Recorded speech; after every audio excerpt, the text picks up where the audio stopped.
Thanks for staying with us. So before we go into the segment, I must say that this is one topic I really, really don't like talking about. But I'm compelled to, because we have to talk about it. So the federal government has backtracked and suspended plans to remove subsidy. This latest move by the federal government has generated mixed reaction. And we'd like to hear your thoughts on it. So we're going to be opening our phone lines. Please call us on 081-270-53687, 091-390-76948. You can also tweet to us at #YourViewTVC. Send us messages on YouTube and Facebook. We'll be happy to read your messages. So, subsidy. The truth is that we've talked about this over and over, and I would like to hear what Nigerians think about this one that they're saying that they're not removing it. Because NLC was planning a mother of all protest, according to them. Mother of all protest. You know, and their grouse is that you cannot remove subsidy because it will affect the average Nigerian man. It will affect them because they'll be paying too much for fuel to power the generators and businesses and all that. So, what do you think about this? They're not removing subsidy. And why is government flip-flopping? What is it? You know, who is the leader here? And what is the reason for even announcing something with plans, very extensive plans on how they are planning to do? So what happens to the 5,000 naira transportation allowance? I was going to ask that they said they were going to. So that is now audio money. It is never happening. So for me, I see that government may have been scared into going back on this subsidy removal because, of course, Labour has said that we're going to see all sorts of shutdown, protests.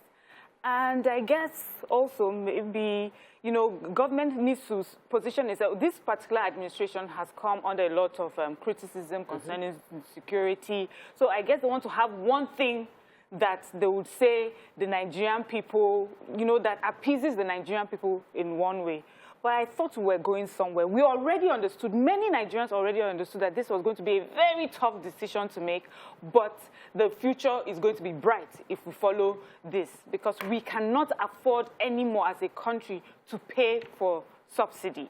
We have to put this money into things like education, health. This was explained to us. Yes, we had a group of people who were saying it's going to be tough on Nigerians, and there are some things that needed to be put in place to do that. So if government knew that these people were right, because I've been saying this thing all along, why didn't you have that conversation since and put that plan in place before announcing subsidy removal and 5,000 naira transportation fee? I'm wondering why the government is doing it. It makes the government look really bad. Okay. Honestly, this topic, I'm just so tired of it because I really want. If our viewers can even call, if our producers can even call Nima, because I like to hear Nima's thoughts on it, because I know she's a Labour person. So maybe she has spoken to them and they've all agreed that they should. It's quite sickening for me. Because I understand Labour. I understand. I mean, I read the article. Nobody read it for me. I read it myself. And Labour said, I call it 2UC president. I forgot to memorize his name. He said this, that we're not against you removing subsidy. Assure us, because you've lied in the past. Assure us categorically that this money you save will go to modular refineries, will go to refixing of the current refineries, will go to proper infrastructure development. Once you can put a measure in place, and we can see it. Now, I, as TUC chairman, can say, okay, I'll give you 6 months, 1 year. Let us see if indeed this money is being used towards me. Before we now protest. You know, let there be some sanity. But Sunday, I don't know. What happened on the way to Germany, on the way to Jericho? You know the government is unserious when less than 1 year to an election year, they said they want to remove subsidy. And then they reverse. Because they will not. It's political suicide. When Labour comes up, who will vote for them next year? Nobody. So, from day one that they announced it, it was on seriousness. Because once Labour announced their... So this is a political decision to you? To you, it's a political decision to let it stay so that they can get votes? Yeah, to me, it is a political... Because it is. Now, to let it stay, because they know that if they try it... Well, see, when you say try, I don't know, I'm getting confused. So here, let me put it this way. Listen. Sorry. No, Waki, go ahead. You and I know, everybody, inside, in the deep recesses of our mind, we know that they need to remove subsidy. Yes. because they are borrowing money every year to fund this. To fund the subsidy being there. The petrol. But from day one, what were the plans? The promises, refineries. Yes. They did not build refinery. Dangote now builds refinery. Yeah. And they are planning Hello? You, a whole government, could not build one refinery. Dangote now builds refinery. Yeah. And then you are telling me about petrol subsidy? You did not make sure that there were measures. I should have my seat before. Let me take, I'll come to you, Tokwe. Ade from Ikorodu. Good morning. You're live. Go ahead, sir. Please, I'd like to contribute to your topic. Yes. Federal government suspend plan removal of oil subsidy. Yeah. The truth of the matter is, if you recollect, from before 2015, we are all aware that the Jonathan regime wanted to remove this fuel subsidy. Yes. We all in the public criticized him by saying he shouldn't do that. Yes. We are only waiting for a doom day to occur. That was why we were unable to do it at that time. Okay. If all this thing has been done then, we won't be where we are today. Agree. Today we find ourselves in a mess of saying some people, we have about 10 million liters of product or 1 million we are using in Nigeria per day. If you go to Benin Republic, most of this that we are paying subsidy for are passing through our border, through jerrycan, through nylon bag, and just cross and be selling along the road. But what we can say about this is it not better for us as a nation? And don't forget, the election period is coming next year. Most of these governments, if they are not sincere with us, to my mind, I'm not a politician, but if they are not sincere with us, they should be doing what will make the people to vote for them next year, not what will make the people hate their opportunity or activities or what will make them to win the next year election. If you see ourselves, NNPC says the production rate to produce 1 barrel of liter, 1 barrel of crude oil is $20. And when you look at the $20, if you do the arithmetic and you are trying to know what is going to translate, and they are going to have 157 liters of that product from 1 barrel. If you translate that, you'll be able to understand how much do we think we can sell. The refinery not working, yes, it's the problem of the government and they've caused it and they are running through it. But the truth of our life is this. Are we going to continue with the kangaroo subsidy payment? Are we going to continue paying this subsidy without knowing the actual amount we are paying? We are paying subsidy for some cabal who are importing these products. Yeah, and taking it to Cameroon. Thank you very much, Ade. Yes, Tokwe, let me come to you. So, to reply, sort of not in defense of the government, but a government should listen. You know, we expect a government should listen.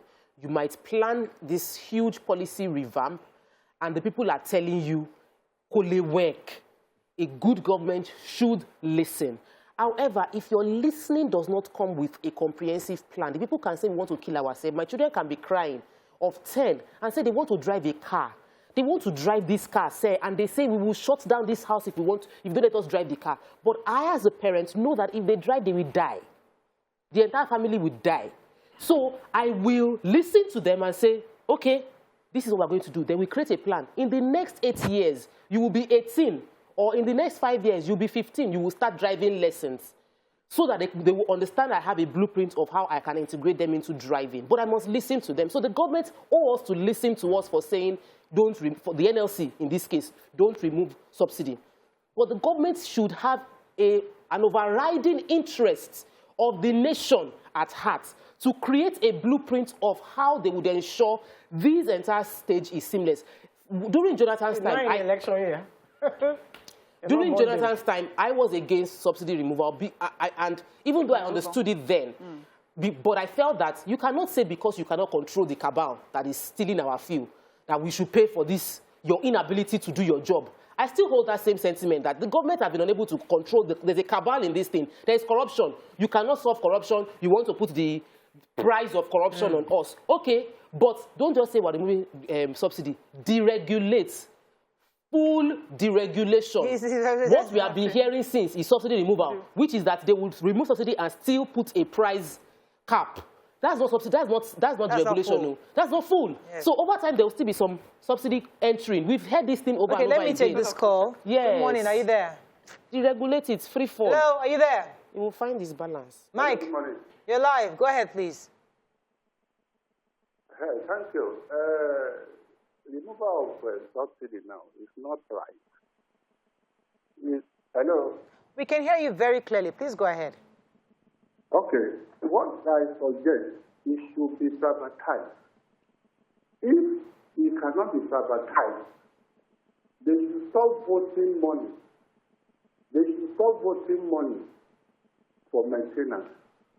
And they should stop the emolument of the idle staff of NSCC. If you see how much they are paying the staff there every year, and the money we are voting for maintenance, I think from there we can even subsidize. So what I'm suggesting is they should privatize it. They should stop the emolument of those who are working there. And also, the Dangote refinery that we are waiting for, I don't think this one will solve our problem. Because as it is, if Dangote is a businessman, and then we can see what Dangote is producing, we can see the price of his product in the market.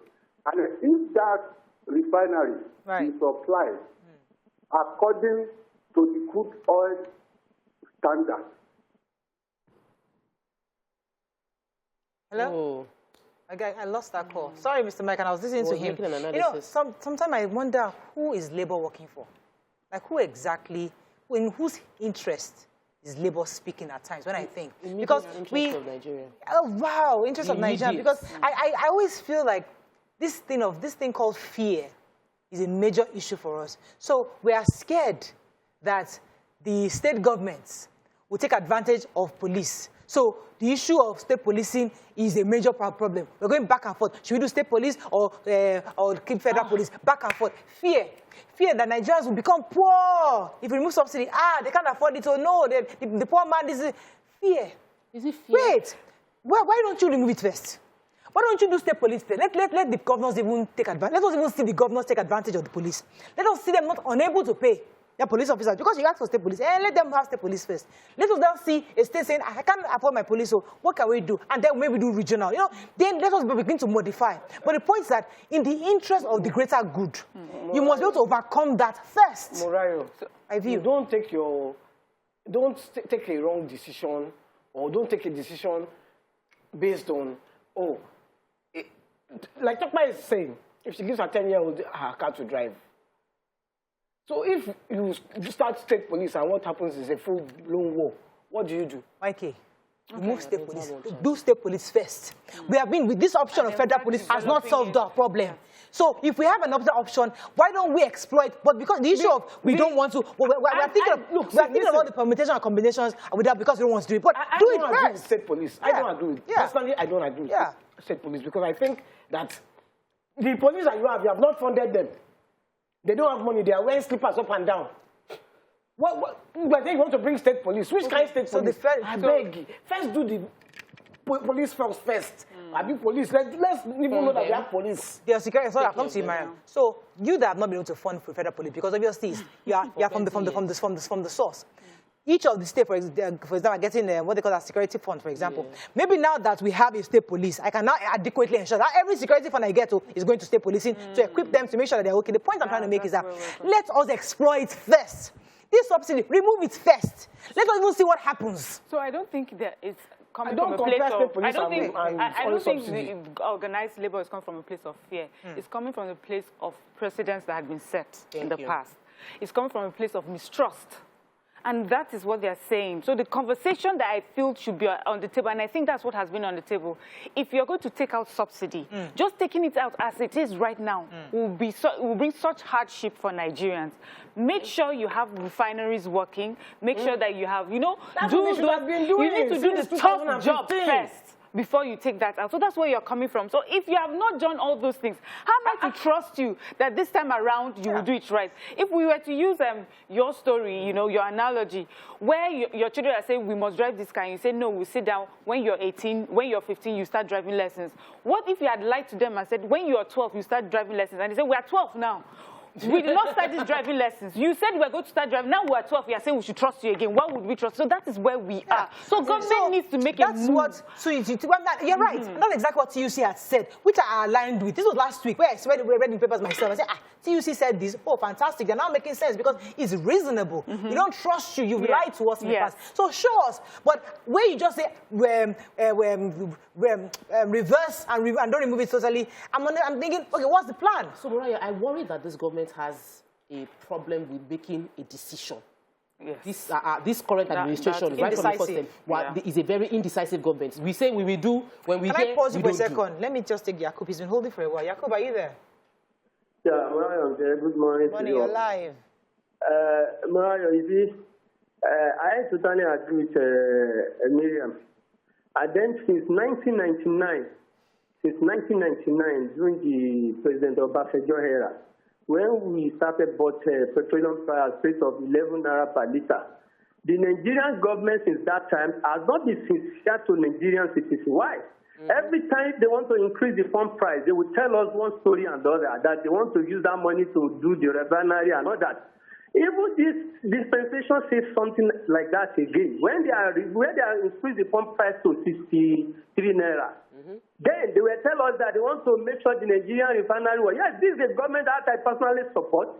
But if you cannot be able to set up the refinery, let the refinery work. You dare not remove that subsidy. Why? Why? Because if you say you remove the subsidy and then you want to take that money to ordinary citizens of this country, Morayo, Sister Yeni, and the other two gentle lady in the studio, Mary and my mama Becky, I can tell you the last pyramid of the woman and man in the society, they will not get that money. The money will go to different sides that already have money already. Even the COVID era, the COVID thing, how many people get that money? How many? So, Mariah, they have to put her refinery in order before they can remove that subsidy. Because if they do that, I can tell you, Mariah, you buy 2 bars of yam at rate of 5,000 naira. That is the truth. Good morning, God bless you. Thank you very much, Yakub. I think Yakub has made a very valid point. Yes, so we all agree, which we just said that if indeed there's an absolute plan to indeed fix the refineries and empower the modular refineries, maybe we can still see. A big plan. Yeah, but they have in the past and they failed in the plan. Yes. So that's the thing. There's a trust deficit. So where do we go? And there's a challenge of indecision. So we're stuck in the middle. We the people are stuck in the middle. A leader cannot afford to be indecisive. One of the hallmarks of leadership is to have vision, whether you are right or wrong, decide. I would rather be wrong, but I will decide. I will beg you and apologize to you after if this thing doesn't work. But as a leader, you owe it to be decisive and have a direction of what you want to do. This indecision cost us money with the dollar crisis, and it's costing us a whole lot of money now. We're paying trillions of naira YK that we don't have. Look, they had the opportunity in 2015 and when they removed, when they increased the price of fuel. At that point, they told us they had removed subsidy. Why didn't they? Listen, if they had removed it then, they still had the love of the people. Nobody was criticizing them really. Only the few, like me, saying about, they won't even hear us. Wait, if they had done it then, where we would be today? We could have, we should have, we didn't. It has passed. So we are here. Yeah, today. So now, what I'm saying is, now that we are here now, they will not try it in an election year. It's not yet an election year, it's next year now. What are you saying? We are in election year. Yeah, but I'm saying though, I have to wrap up. Yeah, I just wanted to say that, you know, with the Twitter ban, when it first happened, we were against the government. How dare you? But after everything, and we now saw what came about as a result of that ban and, you know, all the new policies, and we're like, okay, okay, maybe you were right about this. Definitely you did your work here. So sometimes these decisions will be tough in the beginning, but in the end, as long as it will pay Nigerians. So the leader has to be bold enough, yes, convinced enough that what they are doing is for the good of the people. Unless the government is not sure too what they are doing it for, if it's really for the people they are doing it. So, Mara, let me throw a jab at that. Yeah. So, when you are convinced and you are convicted about this issue, and you as a government go, Labour will now come and carry their pack and shut down the entire government. But you are bold not to No, they tried it. Jonathan was trying to be bold. Jonathan was trying, yes, maybe they didn't do enough sensitization, but eventually they could have. So, but where do we therefore bring Labour? Right? Is it the question? The critical one? My issue is Labour. But the Labour My issue is Labour. are human beings. Yeah. They would listen. They've been talking to them. They're not listening. No, because they don't listen. Even me, I'm not convinced by the government that they have a plan. Is it not the same government that is saying that we have the next 6 months? After the 6 months, we will now know we'll do something. That's not what a Labour would listen to. Okay. I am not convinced. The government has an assignment to present their case in a way that will convince us. Yesterday, we had the essay to education on this show. I was convinced that Lagos State has been working on the educational sector because they had data and facts that we have done this and we have plans to do more. I will believe that man. But if the government wants to convince NLC, they must have it must be foolproof. Then, if NLC does not believe you, take your case to the people. Take your case to us. Yes. We will not really want to face the government and say, NLC, this government has shown us they one can of the do things this. that was a red flag for me was that 5,000 naira transfer. It just wasn't going to work. For me, it just did not see that. It did not seem that people I think I sat like down what and had Omoya that. said and what Mariam has said right now. If you talk to Labour and Labour is not listening, bring your case to us. We will listen. We, the people, will listen to you. Let us even know what the plan is. Because right now, we are blinded. We have no idea. Everything is just rhetoric. If they had planned, they would have brought the plan to us since. They don't have plan. 5,000 They just told us. Is it now, in 2022, that they want to remove? They had 16, 17, 18. Okay, let's say because of 19 was the election year. Then they had 2020. We don't have plans. So, what we do now do? Not just keep looking at it. I mean, we can't. I mean, what's that song? Say now like this, we go there. Not like this. We have 2023 is coming. Let's open our eyes. Yes. Okay. So let's just The one that has the mind that to is give all us we plan. can take on this matter because I am tired of this topic. I really always am. say this. I'm sick and tired of it. But you know what? Hey, we're in Nigeria. We have to just discuss these matters. Stay with us. Move on to the NYSC matters. Stay with us. We'll be right back.